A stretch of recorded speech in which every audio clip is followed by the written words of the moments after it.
Hello everyone. तो आज आप लोग के लिए जो मैं इलेक्ट्रिसिटी क्लास 10th का जो चैप्टर पढ़ा रहा हूँ उसमें मैंने रेजिस्टेंस के बारे में पूरी चीज़ें जानकारी आप लोगों को दे दी थी। और रेजिस्टेंस किस किस चीज़ों पर डिपेंड करता है उसके बारे में हमें पढ़ना है, ठीक है।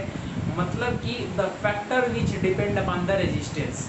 तो इसे आप ध्यान से सुनिएगा और मैं जो लिखवाऊँगा उसे नोट करते चलिएगा, पेन और कॉपी निकाल लीजिए। तो चलिए चलते हैं कि factor which effect the resistance.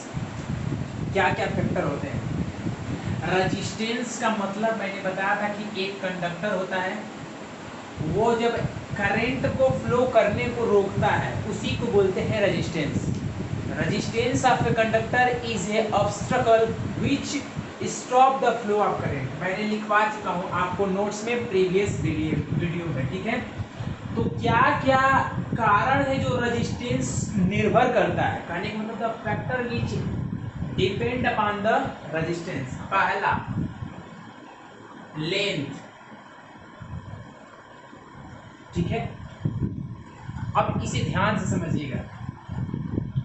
एक स्लेब है, ठीक है, एक क्यूब है, क्यूब जानते हो लोग, उसका लेंथ मान लो L है, ठीक है। ये लेंथ हर एक चीज नोट करते चलो तभी समझ में आएगा। एक क्यूब है, मैथ वाले स्टूडेंट हो लोग आपको पता होगा कि एक क्यूब कैसा होता है। क्यूबाइड ऐसे होते हैं ना। मैं पूरा बढ़िया से आप लोगों को बना नहीं पा रहा हूँ, आप लोग समझ जाएंगे। ये क्यूबाइड है, लेंथ L है, इसका area of cross section A है। क्या है A? Area of cross section, area of cross section, इतना याद रखना। इस पे पोटेंशियल मैं अप्लाई करा हूँ। पोटेंशियल डिफरेंस जो है मैं बता चुका हूँ क्या होता है पोटेंशियल डिफरेंस, इसके प्रीवियस वीडियो में V, इस पे V लगा हुआ है और इसमें करंट I फ्लो हो रहा है। जो जो मैं लिखा हूँ वो लिख लो आप लोग, तभी आपको समझ में आएगा, अन्यथा नहीं समझ में आएगा। क्योंकि 10th बेसिक है, 12th में जाकर गिर जाओगे। मैंने क्या बोला, एक क्यूबॉइड लो। क्यूबॉइड जानते होगे, क्लास मैथ में पढ़े होगे तुम लोग का। मेंसुरेशन चैप्टर है जिसमें एरिया, लेंथ, हाइट सब दिया रहता है। मैंने क्यूबॉइड बता दिया। क्यूबॉइड का area of cross section A मैंने माना, लेंथ मैंने L सपोज किया और पोटेंशियल B सपोज किया। इसमें करंट I फ्लो कर रहा है। जब एक और क्यूबॉइड, तो मैंने बता रहा था कि क्लास 10th में आप लोग क्यूबॉइड का नाम सुने हो, इसका अभी बता रहा था आपको, तो थोड़ा सा फोन आ गया था, कट गया। तो ये क्यूबॉइड है, मैंने बोल चुका हूँ, आप मैथ में देख ही चुके होंगे। इसका लेंथ L है, इसका area of cross section A मैंने सपोज करवाया था और इसका पोटेंशियल B, यही तो मैंने सपोज करवाया था। यहाँ पर पोटेंशियल लिखा था PD = पोटेंशियल डिफरेंस B। इसका area of cross section A बताया था, इसका लेंथ L बताया था, ठीक है। On doubling the length of wire resistance increases. कहने का मतलब कि किसी वायर का अगर लेंथ बढ़ाएंगे तो उसका रेजिस्टेंस क्या होता है, बढ़ जाता है। अब मैं इसको प्रूव कराऊंगा कि कैसे बढ़ जाता है। एक मैंने क्यूब लिया जिसका लेंथ L है, area of cross section A है, इसको बोलते हैं एरिया ऑफ क्रॉस सेक्शन। मैं पीछे लिखवा चुका हूं, इसका पोटेंशियल डिफरेंस है और इसमें करंट I फ्लो कर रहा है। अगर आपको करंट मालूम है और V भी मालूम है, आप रेजिस्टेंस नहीं निकाल लेंगे, फॉर्मूला पता है V/I, इतना पता है। मतलब एक क्यूब के लिए जिसका लेंथ L है उसका रेजिस्टेंस कितना है, R = V/I। अगर ऐसे ही दो रेजिस्टेंस को आपस में साइड बाय साइड जोड़ दें तो क्या हो जाएगा, एक लेंथ इसका है और दूसरा लेंथ इसका है, यानी अब कितना लेंथ हो गया, दो जोड़ दिए तो भाई दो लेंथ, दो 2L लेंथ के बराबर हो गया। और क्लास 12th में आप जाएंगे तो पढ़ेंगे, जो इसमें करंट I फ्लो कर रहा था तो अब दो जोड़ दिए तो करंट हाफ हो जाएगा, करंट आधा हो जाएगा। पहले के करंट के आधा हो जाएगा। ये क्लास 12th का कंसेप्ट है, इतना याद रखना कि साइड बाई साइड अगर क्यूब को दो जोड़ देते हैं जिसका लेंथ L है तो उसका करंट पहले वाले करंट के आधा हो जाता है। पोटेंशियल सेम ही होता है, दोनों का पोटेंशियल सेम होगा। अब इसका रेजिस्टेंस निकालिए, तो इसका रेजिस्टेंस निकालेंगे तो क्या होगा, R = V/R/2। नहीं दिखाई देता होगा, मुझे पता है, तो मैं यहाँ पर बता दे रहा हूँ, ठीक है। ऊपर वाले का ध्यान रखना। मैंने क्या बोला, एक क्यूब है, उसका लेंथ L है, area of cross section A है, पोटेंशियल भी है, करंट आई फ्लो कर रहा है, तो उसके लिए रेजिस्टेंस का फॉर्मूला क्या होगा, वी अपान में आई। वी इसका पोटेंशियल है, आई इसमें करंट फ्लो हो रहा है। कितना समझ में का, मैंने अब इसे मिटा रहा हूँ। इसमें मैंने क्या किया, दो क्यूब को एक पास जोड़ दिया, इसका लेंथ कितना हो गया, 2L हो गया। आर करंट इसका जब इसमें फ्लो होगा तो I/2 करंट हो जाएगा। तो R इक्वल टू क्या होता है, V अपान में I। तो R इज इक्वल टू क्या हो जाएगा, V और रेजिस्टेंस R कितना, I कितना हो गया, हाफ हो गया ना पहले का, ये कितना हो जाएगा, R इक्वल टू 2VI, यानी R इक्वल टू 2 और VI का फॉर्मूला क्या होता है R। पहले वाला R के डबल R हो गया कि नहीं, यही तुमको प्रूव कराना था। हम जानता हूँ आप लोगों को कुछ समझ में नहीं आता होगा, ये रटने ही वाला आपको समझ में आएगा जो आपके एनसीईआरटी में दिया है कि अगर रेजिस्टेंस वायर का, अगर वायर का लेंथ बढ़ाएंगे तो रेजिस्टेंस बढ़ जाएगा। तो मैं प्रूफ कराने की कोशिश किया हूँ, आपको समझाने की कोशिश किया हूँ कि अगर दो ब्लॉक, दो क्यूब को एक पास जोड़ देंगे तो लेंथ कितना हो जाएगा, 2L। तो रेजिस्टेंस का फॉर्मूला क्या था, V अपान में आई।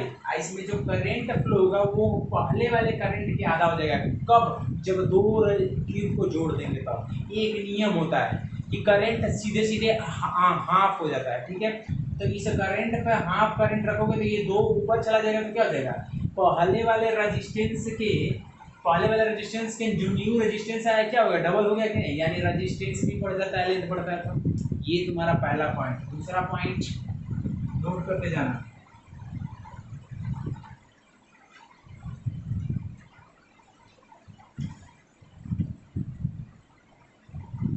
दूसरा पॉइंट है area of cross section. Resistance of conductor is inversely proportional to the area of cross section। अगर किसी का मोटाई बढ़ाओगे तो रेजिस्टेंस कम होगा, या रेजिस्टेंस बढ़ाओगे तो मोटाई कम होगा। मैंने मेरी बात सुनो, R इज इनवर्सली प्रोपोर्शनल माने 1/A के बराबर होता है। ये दूसरा पॉइंट है।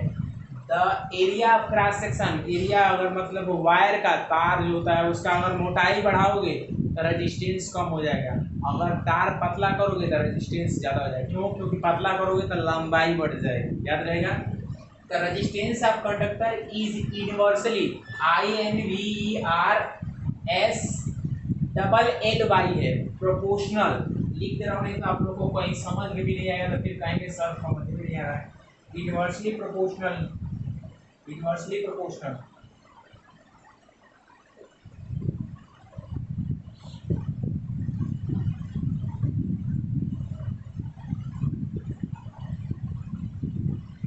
इनवर्सली प्रोपोर्शनल, ठीक है, यानी R इक्वल टू 1/A।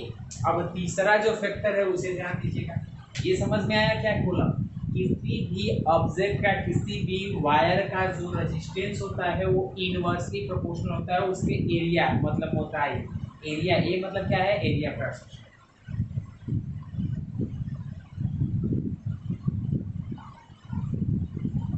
तीसरा पॉइंट, लास्ट पॉइंट,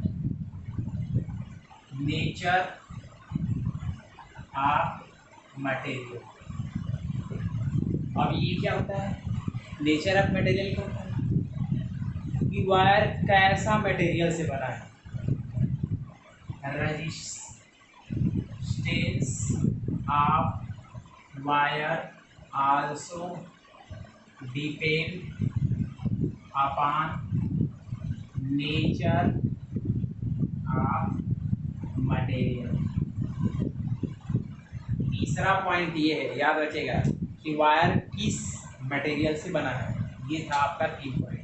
अब तीनों पॉइंट को कंबाइन करेंगे, एक नया फार्मूला देंगे।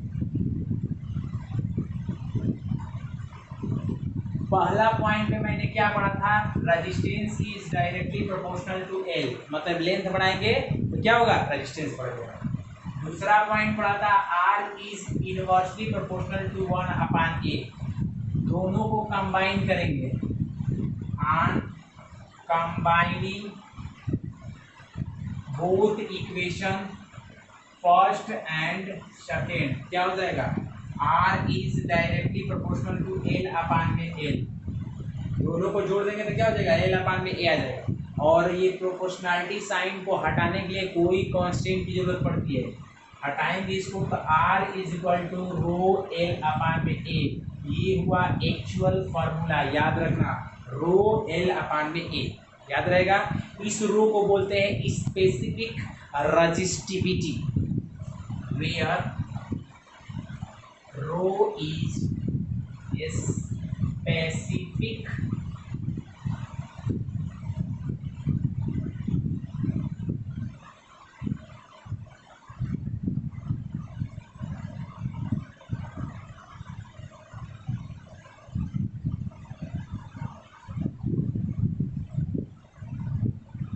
रजिस्टिविटी, याद रखना ये क्या होता है, रो इज स्पेसिफिक रजिस्टिविटी। इतना अगर आपको याद रहेगा तो आप समझ गए कि किस किस चीज़ पर डिपेंड करता है, लेंथ पर, एरिया पर, nature of wire, nature of material of wire, मतलब वायर किससे बना है। लेंथ बढ़ाएंगे तो रेजिस्टेंस बढ़ेगा, एरिया बढ़ाएंगे या घटाएंगे तो क्या होगा, रेजिस्टेंस का प्रभाव पड़ेगा, यानी एरिया बढ़ाएंगे तो रेजिस्टेंस घटेगा, यूनिवर्सली प्रोपोर्शनल है। इनवर्सली मतलब तो इधर जानते ही होंगे उल्टा, अगर एरिया कम करेंगे तो रेजिस्टेंस बढ़ेगा, दोनों को कंबाइन करके एल अपान में ये प्रोपोर्शनैलिटी को हटाने के लिए कोई कांस्टेंट यूज करना पड़ता है, उस कांस्टेंट का क्या नाम है, स्पेसिफिक रेजिस्टेंस। ठीक है, इतना समझ में आया। अच्छा चलते हैं आगे।